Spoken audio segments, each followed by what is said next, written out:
Star plus पर telecast होने वाला टीवी सीरियल ये है चाहते की कहानी के आज रात के एपिसोड में होने वाला है बड़ा तमाशा। और हमेशा हमेशा के लिए सानिया अरमान का खेल भी खत्म होते हुए आपको नजर आएगा।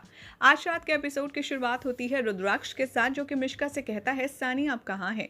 तभी मिश्का कहती है कि मैंने तुम्हें प्रूफ दिखा दिया है, अपना प्रॉमिस पूरा किया है, लेकिन तुम डील जो हुई थी वो भूल मत जाना। तभी रुद्राक्ष कहता है शादी कोई मजाक नहीं होती, मुझे टाइम चाहिए प्रिपरेशंस के लिए। मिश्का कहती है इफ़ यू अलाउ मी, तो मैं सारे बंदोबस्त करके आई हूँ। और मिश्का बुलाती है शादी वाले को, पंडित को और गवाहों को, और वो शादी की सारी तैयारियां जल्द से जल्द करने के लिए कहती है। शादा कहती है रुद्राक्ष से कि बेटा तू एक बार सोच ले, क्या तू मिश्का को अपनी पूरी जिंदगी टॉलरेट कर पाएगा। रुद्र कहता है कि माँ, मेरे पास प्रिशा को बेगुनाह करने के लिए प्रूफ कोई और ऑप्शन भी नहीं है। मुझे हर हाल में सानिया और अरमान को जेल भेजना है, जो कुछ उन्होंने किया है उसके लिए। दूसरी तरफ दिखाया जाएगा कि अरमान प्रिशा को कार में पिक करता है और अपने आप से ही कहता है कि फाइनली अब हम दोनों की एक फैमिली होगी। इस दिन का मैंने कब से इंतज़ार किया था प्रिशा, जब मैं तुम्हारे साथ एक नई ज़िंदगी शुरू करूँगा। तभी वो प्रिशा को देखता है, वो देखता है कि वो रो रही है और कहती है कि मुझे रुद्राक्ष से मिलना है। अरमान कहता है प्रिशा तुम रो क्यों रही हो। तब प्रिशा थोड़ी लाउड वॉइस में कहती है मुझे रुद्राक्ष से मिलना है, एक आखिरी बार मुझे उसे देखना है। यहाँ पर अरमान काफ़ी ज़्यादा घबरा जाता है, कहता है कि क्या तुम्हें पता है ना कि तुम तो सबके लिए मरी हुई हो, तो फिर तुम क्या करोगी देख के। तभी प्रिशा कहती है कि मैं उससे मिलना नहीं चाहती, सिर्फ उसे लास्ट बार देखना चाहती हूँ, क्या तुम मुझे खुराना हाउस ले जाओगे। यहाँ पर अरमान काफ़ी कुछ सोचता है और कहता है कि ठीक है, लेकिन तुम सिर्फ उसे देखोगी, उससे मिलोगी नहीं, वरना तुम्हारी मदद करने के चक्कर में और तुम्हें झूठ बोलने के चक्कर में हम दोनों को जेल हो जाएगी। प्रिशा कहती है कि ठीक है। वो बहुत ही ज़्यादा एक्साइटेड दिखाती है अपने आप को, कहती है कि काफ़ी लंबे टाइम के बाद मैं रुद्राक्ष को देख पाऊंगी।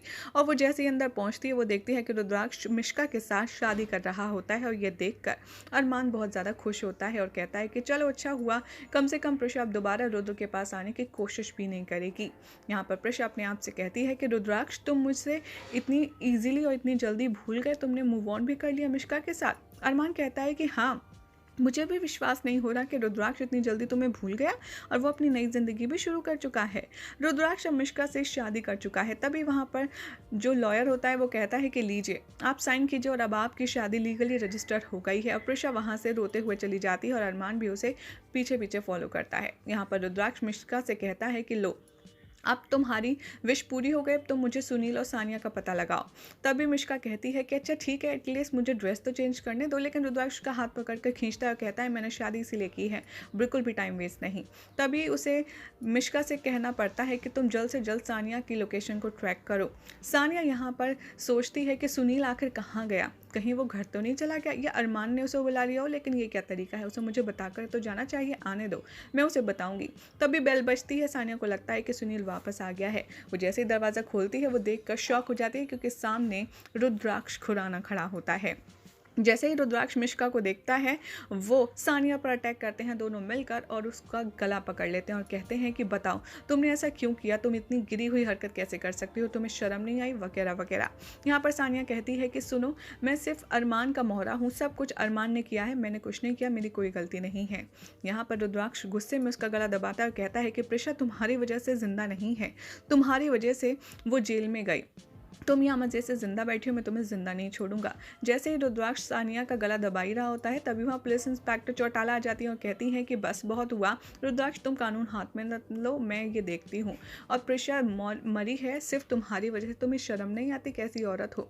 ऐसी कई सारी बातें यहाँ पर चौटाला कहती है सानिया से। तभी वहाँ पर चौटाला कहती है कि आई विश प्रिशा जिंदा होती ये सब कुछ देखने के लिए। तभी प्रिशा से प्रिशा आती है और कहती है कि मैं जिंदा हूँ। प्रिशा रुद्राक्ष को देखती है और हर कोई प्रिशा को जिंदा देखकर शॉक में आ जाता है। और आते ही रुद्राक्ष और प्रिशा का यहाँ पर बहुत ही प्यारा सा हग होता है, जहाँ पर रुद्राक्ष सबके सामने अपना प्लान रिवील करता है और कहता है कि मैं अब फाइनली कह सकता हूँ कि हमारा प्लान सक्सेसफुल रहा। यहाँ पर रुद्राक्ष फ्लैशबैक में बताता है कि कैसे पुलिस इंस्पेक्टर को अरमान के साथ मिलता देख रुद्राक्ष समझ गया था कि जरूर दाल में कुछ काला है। उसने इसलिए चौटाला को ब्लैकमेल किया, उसकी वीडियो बनाकर उसने कहा मैं कमिश्नर के आगे तुम्हें जाकर एक्सपोज कर दूंगा, फिर ना तुम्हारी रेपुटेशन रहेगी ना ही जॉब। तभी चौटाला ने यहाँ रुद्राक्ष को मदद करने के लिए एक्सेप्ट किया और उसने रुद्राक्ष के साथ मिलकर प्रशा की झूठी प्रेगनेंसी का और प्रशा के एक्सीडेंट का पूरा प्लान बनाया। यानी कि अब तक हम जो समझ रहे थे कि अरमान ही है पूरे खेल का मास्टरमाइंड, ऐसा नहीं है, रुद्राक्ष है पूरे गेम का मास्टरमाइंड। और यहाँ पर वो सबको प्लान समझाता है, एक तरफ चौटाला को, एक तरफ प्रशा को और एक तरफ अपने आप को। सब प्लान के मुताबिक हो रहा होता है। तभी वो सब कुछ सानिया को रिवील करता है और कहता है कि तुम्हें लग रहा था प्लानिंग तुम कर रहे हो, लेकिन इस बार हमारी चाल में तुम फंसे हो। तभी वो कहता है कि मुझे बिलीव नहीं होता कि तुम दोनों इतने ज़्यादा कैसे गिर सकते हो। तभी रुद्राक्ष कहता है कि फाइनली लक हमारा तब साथ में आया जब मिश्का ने मुझे कॉल किया और उसने बताया कि सुनील की गर्लफ्रेंड रेशमा इसके साथ जेल में है, और तब मिश्का ने मेरी मदद करी, जिसकी वजह से यहाँ पर हो सकता है जो सारी पॉसिबिलिटीज़ वो हम कर पाए। और मिश्का रुद्राक्ष की हेल्प करके स्माइल करती है। यही हो जाएगा आज रात के एपिसोड का एंड, जिसके बाद कल क्या होगा बताएंगे नेक्स्ट रिपोर्ट में। ऐसे ही मज़ेदार अपडेट के लिए चैनल को सब्सक्राइब करें, वीडियो को लाइक शेयर करना ना भूलें।